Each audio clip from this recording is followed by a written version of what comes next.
राम मंदिर भाजपा बनावतिया। ना भाजपा तो क्रेडिट में सुप्रीम कोर्ट के आदेश से राम मंदिर बनता। को पूर्वांचल एक्सप्रेस समाजवादी पार्टी के ड्रीम प्रोजेक्ट रहल। हाँ। रुपया पैसा मैं सपा सरकार में दिया गई आ बलिया तक ले जोड़े के रहल। ई गाजीपुर के बॉर्डर पे लेके छोड़ दिया सब बजपैया आ अभी ले कहत रहलन स हई लोकसभा के चुनाव 2019 में भइल ह तो मैं मंत्रिया के कहलन स बस बस एकदम बलिया से एकदम सटावते बानी जा। अभी ले बलिया सट सबसे बड़ इंसाफी तो बलिया से भइल बा। गूगल पर सर्च करी ना रोरा कि दुनिया के सबसे बड़ झूठ नेता कौन बा तो लिख के आई होने से कि नरेंद्र मोदी।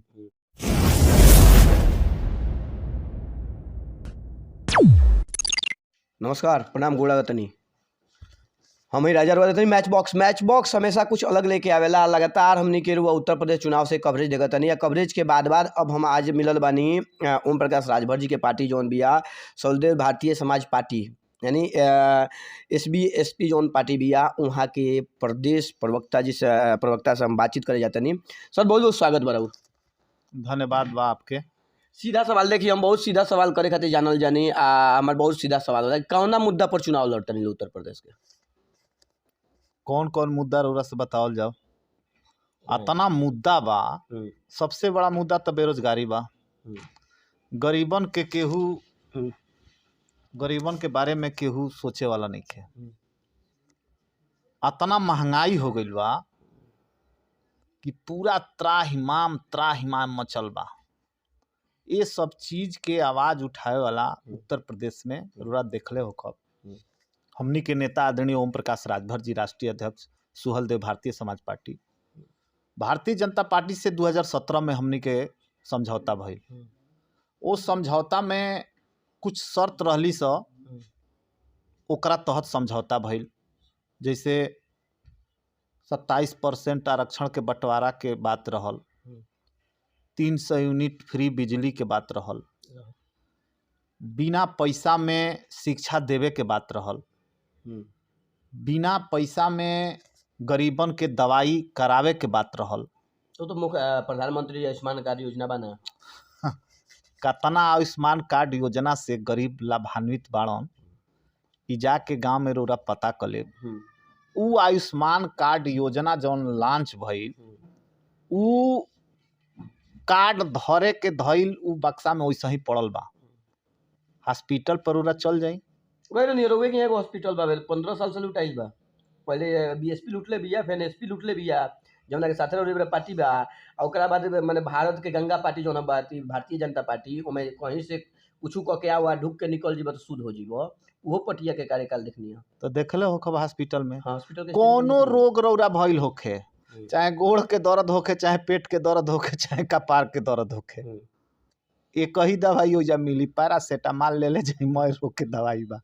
दवाइए नहीं खे सरकार साथे तो रहुओ रहल बनी नु। अरे तो हम साथे रहनी तो 1.5 साल में हम साथ छोड़ दिहनी। काहे छोड़ दिहनी ए पर भी रौरा जाए के चाहिए। हम आवाज उठौनी कि जौन समाजवादी पार्टी में 500 रुपया में काम होत रहल वो काम 5000 में होता।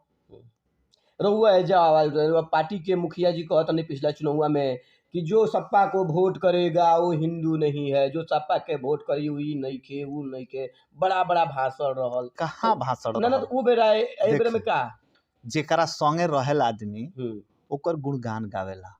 भारतीय जनता पार्टी में हमनी के गईनी जा समझौता कैलस। चूंकि सत्ता में कबो गइल ना रहनी जा, हमनियों के लागल कि भाई चलो विपक्ष में जीवन मत कट जाओ, सत्ता में चले। हाँ, सत्ता में चले के चाहिए। लेकिन जब ओइजा गइल आदमी तो एगो चोर होला एगो डकैत होला। तो ई डकैतवन से भेंट हो गइल। नेताजी हमनी के कहेलन कि कीचड़ साफ करे खातिर कीचड़ों में ढूके के पड़ेला। तो कीचड़ साफ करे खातिर बरियार नाला में घुसनी जा हमनी के भारतीय जनता पार्टी के। लेकिन ओहू से बरियार हमनी के ई बुझाइल कि बाप रे बाप, ई तो दुनिया के सबसे बड़ अगर झूठेरा कोनो पार्टी बिया तो ई भारतीय जनता पार्टी बिया।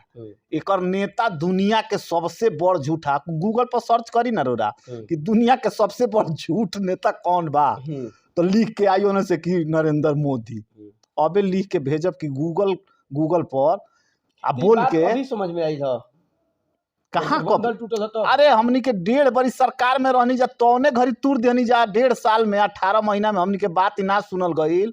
तो सरकार ही बताई रौरा प्रधान जे बनल बा 3 महीना प्रधानी बिया कह दी कि छोड़ दी 5 साल खातिर मंत्री ओम प्रकाश राजभर बनल रहलन, लेकिन 1.5 साल में सत्ता के लात मार दिहलन। दुनिया में खासकर भारतीय राजनीति में ई दूसरका नेता बनन। पहला नेता डॉक्टर भीमराव अंबेडकर रहलन जे अपना लोगन के मान सम्मान अधिकार खातिर कैबिनेट से इस्तीफा दिहलन। दोसर नेता अगर केहू पैदा भइल तो उ नेता ओम प्रकाश राजभर भइलन जे अपना लोगन के मान सम्मान खातिर 1.5 साल में कैबिनेट से इस्तीफा दे दिहलन। ये मेरी कौना मुद्दा पर समझौता भइल बा मुद्दा तो बतेबे कनी हां सप्पा से कौना मैती पर कंडीशन 300 यूनिट फ्री बिजली, बिना पैसा में एमए तकले पढ़ाई। तो अखिलेश जी तो फ्री में लैपटॉप देनी ओकरा बादो जनता नकार देहलस रोवल वहां के विपक्ष में जाके नकार देहलस। जनता नकार देहलस तो जनता तो फिर ले आवतिया नु, फिर जनतवे ले आवतिया। आज भारतीय जनता पार्टी ओकर मैनिफेस्टो उठा के देखी का कहले रहल, कोनो पूरा कइलस। अबे रोबे नु कहनी बल्कि झूठा पार्टी है। खैर हम तो लोग हमरा के दूरे से कहले कि भाजपा विरोधी है तो कोनो बात नहीं ना हमारा कहे का मतलब कि भारतीय जनता पार्टी जोन वादा कैलस तो पूरा कैलस ना। काहे वादा पूरा कले बा? पूर्वांचल के एम्स मिलल, पूर्वांचल का एम्स मिलल? पूर्वांचल अरे जहाँ बलिया देखी ना, बलिया जाई एगो पूर्वांचल एक्सप्रेस समाजवादी पार्टी के ड्रीम प्रोजेक्ट रहल। रुपया पैसा मैं सपा सरकार में दिया गईल आ बलिया तक ले जोड़े के रहल।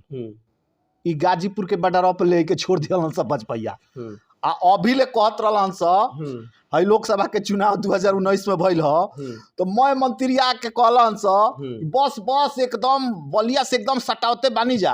अभी ले बलिया सट सबसे बड़े इंसाफी तो बलिया से भइल बा। अब बलिया के लोगन के समझे के चाहिए। रोज कहन से कि जा हमनी के मेडिकल कॉलेज बनावत नहीं जा, आज ले जमीनियो ना एक्वायर कर पौलन स ना। बड़ा काम भइल मेट्रो से लेके सारा काम। अरे हम बलिया में का भइल बा ई बताई ना, पूर्वांचल में का भइल बा? बलिया में लूट भइल बा। बलिया में लूट नहीं रहनी काहे के साथे रहनी जा 1.5 साल तक ले देखनी जा। एको दिन रहनी न चोर के साथ एको दिन गजबे हाल बिया। तो हम जाइब चोर के संगे बुझाई की चोरी करता लूटता तबे नु आवाज उठाई। गईनी बुझाइल की तो बड़का डकैत बांध सो तो हम तो भाई निकल गई नी। यही से माने एवरी जोन कंडीशन बा, फ्री बिजली बा, फ्री सब चीज बा। तो जब सब चीज फ्री मिली तो महंगाई काहे ना बढ़ी? काहे महंगाई काहे बढ़ी ई बताई। मैं लोग हाला करत रहल कि दारू बंद हो जाई तो बिहार में गरीबी आ जाई, भूखमरी आ जाई। दरुइया नीतीश कुमार बंद करके सरकार चलावते न बड़न चलता तो ओइसा ही नहीं दुखे सुखे जैसे चले चलता। हमनी के सरकार बनी तो कोनो ना कोनो व्यवस्था बनी जौन की है फ्री दिहल जाई ओकर पूर्ति कर जाई। आकलन कइल जाओ अगर सरकार बनता नहीं अखिलेश जी मुख्यमंत्री बनता नहीं तो ओम प्रकाश जी के का पोस्ट रही? तो ओम प्रकाश चाबी ना रही, चाबी रही क्या? तो मंत्री बनबे करी। अरे मंत्री में माने बड़हन मंत्री बहुत होलन लेकिन अरे मंत्री बनी हन अब तो बुझा गइल होई ना।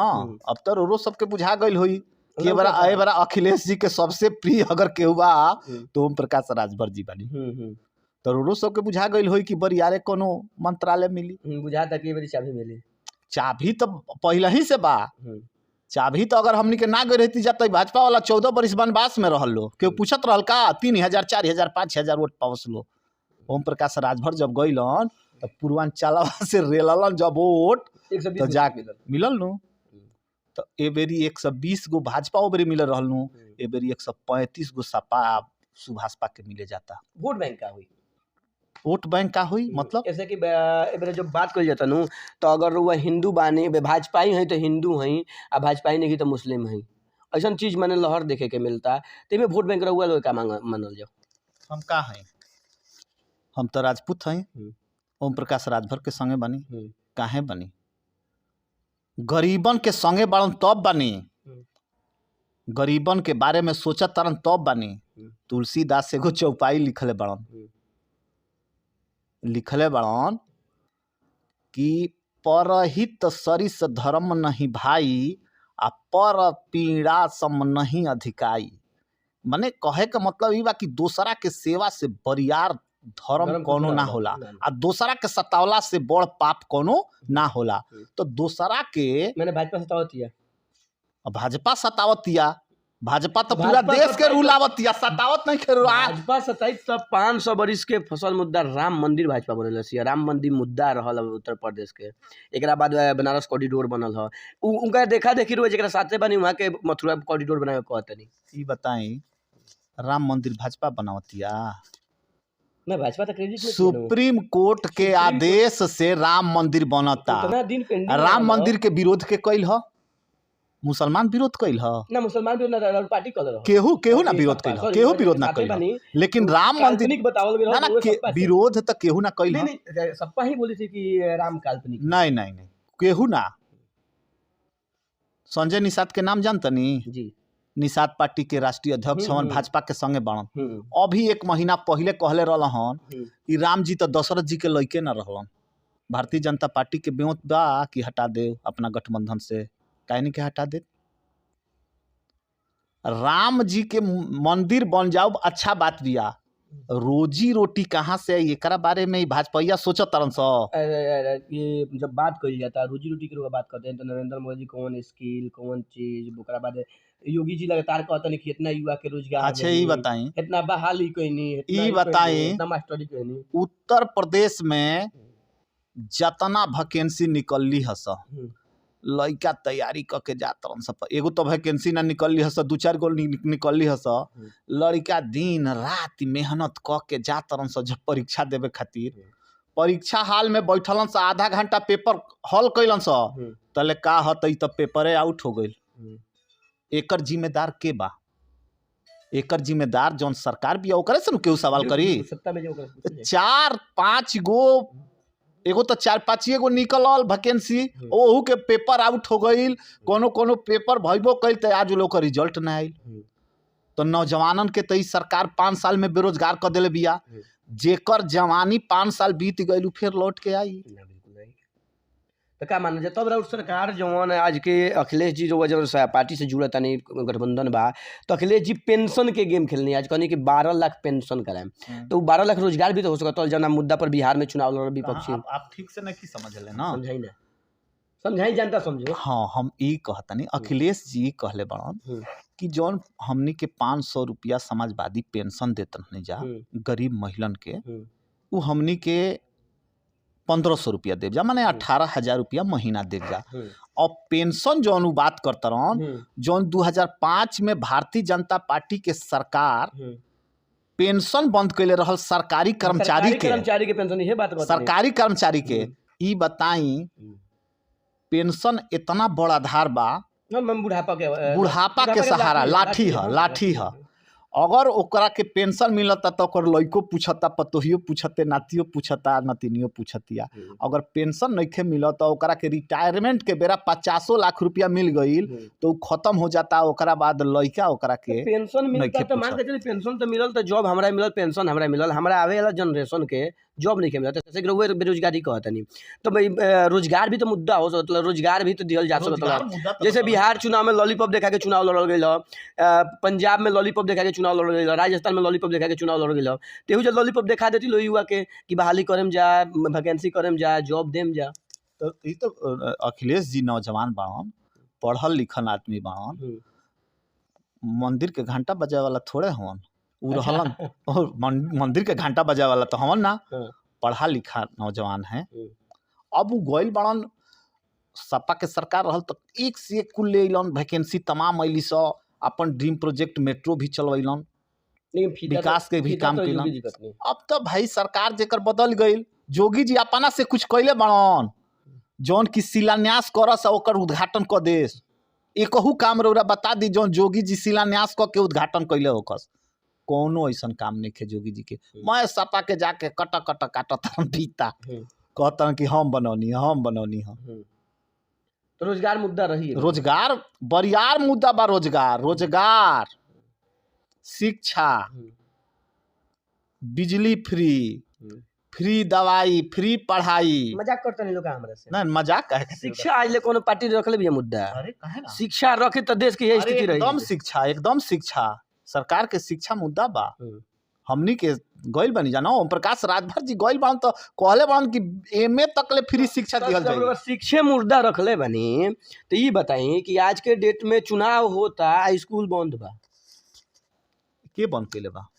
ना कोनो राजनीतिक पार्टी ने बंद केले बिया। अरे तो सरकार भाजपा के सरकार भाजपा से पूछी तो इहे बतिया रोहू ने पूछत नहीं, एकरा बाद रोहू तो आ सकत नहीं नु सुनी ना एकरा बाद रोहू आ सकत नहीं। ये तो बात बिया ना, भाजपा के सोच आ समाजवादी भाजपा के सोच में इतने अंतर बा। स्कूल ना खुली, पढ़ाई ना होई, लेकिन दारू के दुकान खुली, दारू के दुकान खुली ना। हम काय खातिर करब? दारू के दुकान काहे खोलत तरन स? कोरोना में पढ़ाई ना होई लेकिन दारू के दुकान के खोलवाई होई। दारू की दुकान छोड़ी ना, हमारा चुनाव होई या पढ़ाई ना होई बटल ही बा। अबे बंगाल में देखनी है, बिहार में देखनी है, स्कूल बंद हो जाता, रैला रैली मार चरम पर कैले बालो। वर्चुअल चुनाव होता है जब तो वर्चुअल रैली के होला, वर्चुअलो ना होई। काल के बाद देखी ना चुनाव आयोग तो भारतीय जनता पार्टी जोन कहत या तोन करता। केशव मौर्य जी के घूम के भाजपा वाला 2017 के चुनाव में प्रचार कैलन स के पिछड़ा ए कोरी भाई लो, ए कोहार लोहार गोण कमकर बिंद मलाह केवट चौहान भाई लो, वोट दलो पिछड़ा के मुख्यमंत्री बनाइब जा। आ ले के उत्तराखंडी के जोगी जी के ले के मुख्यमंत्री बना दिहलन स। और ही ना तो केशव मौर्य के स्टूल पर बैठावा तरल स, अपने सोफा पर बैठा तरल स। ई बताई, यह तो पिछड़ा के सम्मान भाजपा करत दिया। अपने बैठा तरन स सोफा पर आ स्वतंत्र देव पटेल के बैठावा तरन स और कुर्सिया प्लास्टिक वाली कुर्सिया पर, हां टेंट वाला ललकी कुर्सिया पर। सपा में गइल बनी मगर इज्जत मिली। सपा में कहाँ केशव मौर्य गइल बना? तो भाजपा वाला ना हवन। स्वामी प्रसाद मौर्य अपना बिरादरी के बरियार नेता हवन। जहिया उ सपा में गइलन, पूरा प्रदेश में ऐसन कोनो जिला ना रहल जहाँ कोई बिरादरी 500-1000 लोग इकट्ठा होके आ भारतीय जनता पार्टी से इस्तीफा ना दिहलस। स्वामी प्रसाद मौर्य के अइला से, दारा सिंह चौहान के अइला से, तुम्हारे परिवारों से एगो बहू आ गई भाजपा में, अर्पणा यादव जी। अच्छा ये बताई, अर्पणा यादव कौन बहू है? बताएं। अरे महाराज, उनकर अखिलेश के खास भाई प्रतीक ना हवन। का नाम है उनकर? हम जानतो नहीं, प्रतीक के नाम हनु। उनकर भाई थोड़े हवन खास। अरे वो तो मुलायम सिंह यादव कौन साधना गुप्ता के संगे वहाँ के रहनी अफेयर में। हाँ तो वो पहले से वो लड़का रहलन। तो परिवार का अब परिवार हम वो परिवार ना कहब, वो एक्सीडेंटल मान ली कि लड़का मिल रहल, वही में जाके अपन लव मैरिज बियाह कर लिहलन। उ तो जब सरकार जोगी जी के मुख्यमंत्री बनलन तो उनका गौशाला में पहले ही से वो भाजपाई रही है। कौन है पर भाजपाई थोड़े बैल बड़ी, पहले ही से वो भाजपाई रही है। उनकर बाबू बिष्ट हवन, इनको बाबू इहो बिष्ट हवन। तो बिष्ट मिल के बिष्टा हो गइल बालो। बिष्टा मैंने जाना तनी नु, हाँ गंदा हो गइल बालो। ये दोनों बिष्ट मिल के बिष्टा हो गइल बालो। जी जब पूर्वांचल के बात आवेला तब बलिया के जो 7 सीट आवेला, बलिया के 7 सीट के खनक लगभग रुआ गाजीपुर जाला, देवरिया जाला, एक सीट के खनक जाला हर जगह। तो क्या उम्मीद लगावल जाओ और गठबंधन कितना सीट पड़ रही? हमनी के तो पूरा प्रदेश में 403 विधानसभा पर चुनाव लड़ता नहीं जा। और सुहेल देव भारतीय समाज पार्टी के जितना सीट मिली वो सीट पर सपा के लोग संगे रही ना। गठबंधन और गठबंधन कितना सीट लेके आवता? पूर्ण बहुमत के सरकार बनाए? अरे पूर्ण बहुमत ना, प्रचंड बहुमत। अखिलेश जी कहता नु कि 400 ए बेरी ठेका देवे के बा। तो रौरा का बुझाता बलिया में कहू सीट भाजपा जीतती का? एगो सीट ना जीती। गाजीपुर के उहे दशा बा, जौनपुर के, आजमगढ़ के, मऊ के, देवरिया के उहे दशा बा। ई कहाँ बालो? शहरियन में एक आध सीट जीत जाइलो, जहाँ बड़की बड़की शहरिया, जैसे गोरखपुर का जाने शहरी जोगी जी जीत जास। लेकिन हमारा नहीं बुझात उजा ब्राह्मण ठाकुर के लड़ाई हो गई बिया। उजा उपेंद्र दत्त शुक्ला भाजपा के बरियार नेता रहलन, ई जोगिए जी हरा दिहलन। उपचुनाव में भाजपा से लड़लन, जोगिए जी जान के हरा दिहलन कि बाबन के हम ना जीते दे। उनकर मेहरारू सपा में आ गई।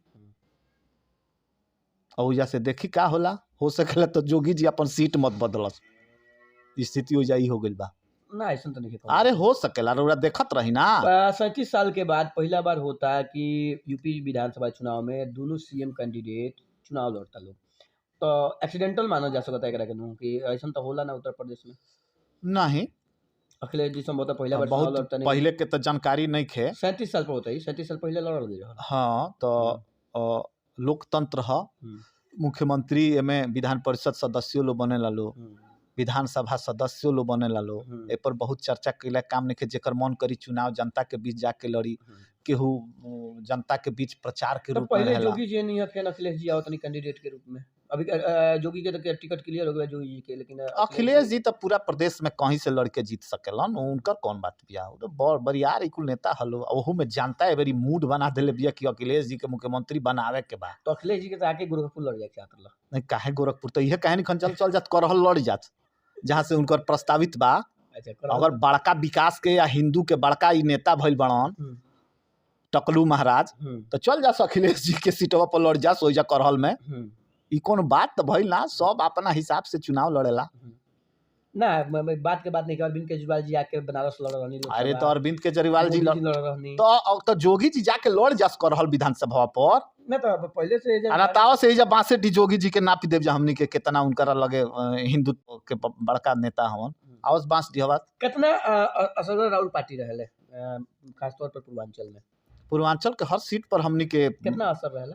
अरे हमनी के 25,000 से लेके 70,000 80,000 तक ले वोट बा एक एगो विधानसभा पर। इहे न वोटवा पिछला बार भाजपा वालन के जिता दिलस, न तो 3,000 4,000 से अधिका वोट पावत रहल लोग का। अरे धन भाग मनाओस लो ओम प्रकाश राज पर के कि संगे चल गइलन, न तो फिर अब रउरा से हम बता देतनी ई जात आलो तो फिर अब 30 बरिस बाद का जने लौटी लो, बीच में फिर लौटी लो ना। 30 बरिस बाद से याद पड़ला कि यूपी रिपीट ना कइल जाला। हां काफी नहीं साबित हो गया, एकदम साबिते बा। अच्छा, कोनो किंतु परंतु कारण से सरकार दोनों पार्टी के नहीं खेवा, पूर्ण बहुमत नहीं खेवत, तो तीसरा पार्टी से गठबंधन कहां से? ए पर सोचही के नहीं खे, ऐसे कि बुआ बबुआ अलग बा, ए पर सोचही के नहीं खे, बुआ बबुआ अलग बा लोग, बबुआ बुआ के मतलब नहीं खे। रउरा देखले हो खब बहुजन समाज पार्टी के वोटर भारतीय जनता पार्टी के हरावे खातिर समाजवादी पार्टी के वोट देवे जातरन हर सीट पर। ऐसे क्यों जानत रन कि बहुजन खाता ना खुली। बहुजन आ भाजपा, बसपा या भाजपा, ये दोनों मिल के चुनाव भाजपा के टिकट बसपा बांटते या बसपा के टिकट भाजपा बांटते। ई सब ई बहुजन के लोग सब लोग जान गेल बा, दलित ई बात के समझ गेल बा कि दोनों लोग मिल के लड़ता। तो ओकर ले बढ़िया अपन वोट जियान ना कके जब हटावे के बा ई झूठन के, तो यानी के हटावे खातिर अखिलेश जी के वोट दे। ऐसा नहीं होत कि 93 रिपीट हो जाए 1993 जाना बेरा बीएसपी या भाजपा गठबंधन रल 2.5 साल एग्रीमेंट। अब वो तो भाई तो यही बार से चलते बा, कहते माने कि बहुजन के टिकट भाजपा बांटतिया, भाजपा के टिकट बहुजन बांटतिया। बहुत का सोचे के बा, माने पूर्ण बहुमत से अखिलेश जी आवत एकदम 400 कहले बान तो 400 छुआ देव जा। आ कहीं बराबर सीट पर दोनों आदमी लड़ गए लोग, आ सपा से अधिक राउट सीट आ जाओ तो नहीं हमनी के बराबर कहाँ से लड़ जा? ना ना ना ना, मैंने डैमेज अगर होता नहीं, भाजपा डैमेज होती है वो पार्टी से। अरे डैमेज का होती है, वो रीढ़ के हड्डी तोड़ देले बनी जा। सपौन के रीढ़ के हड्डी होला नु, एक खाली मार देव तो उनका मुँह ही के बा। तो भाजपा एकदम रसातल में चल गेल बिया। वो स्टार प्रचारक बने, कोविड प्रोटोकॉल लेके जनता से वोटर से का अपील करो? हम वो अपना पार्टी के स्टार प्रचारक, हम यह अपील करब कि भाई बीमारी ह, रोग ह, एकरा पर सावधानी जितना बरते के बा उ बरत के। आ भारतीय जनता पार्टी जौनी भारतीय झूठ पार्टी, भारतीय जुमला पार्टी, एकर कई गो नाम बा, इहनी के हटावे खातिर मुंह पर मास्क लगा के आ जनता के बीच दुआरे दुआरे घूम के आ इहनी के हटावे खातिर पूरा जोर लगा देवे के बा। भारतीय जनता पार्टी सत्ता से बेदखल होके अखिलेश जी के मुख्यमंत्री बनाई जा, तबे हमनी के प्रदेश संवरी।